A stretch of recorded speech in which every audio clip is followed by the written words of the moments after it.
hunters, show hunters in particular, and give a very brief background on the discipline of riding show hunters.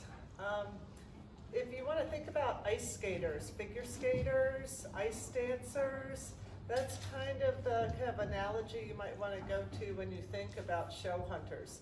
Show hunters do a course on a basic level of 7 to 8 jumps, and the horse is supposed to have a nice pace at the canter and not break that pace and go over all 7 or 8 jumps, meeting the jump at a nice distance and arc over the jump, land, and move forward at a nice, pleasant pace.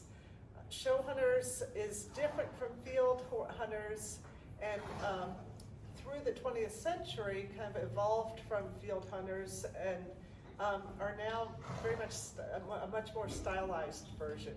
In the hunter ring, you are judged on a score of 100.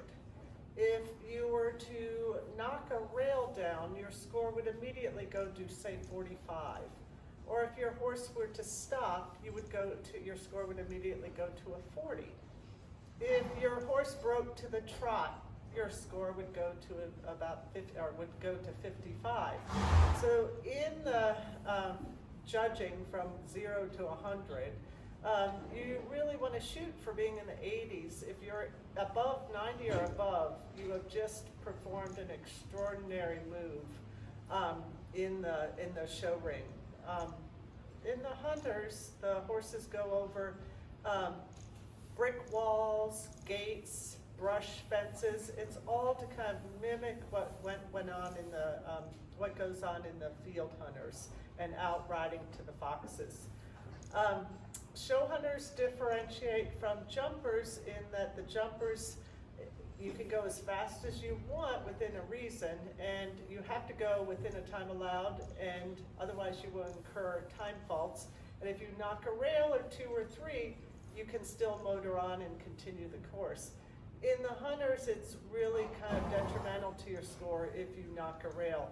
And realistically, you don't want to knock a rail out or knock over a fence in the field, because that could be harmful to your horse and yourself. So it's important in the show hunters to just glide through the course, just like an ice skater would glide and do these phenomenal moves in the air and twists and all that, but it doesn't look as hard as it really is.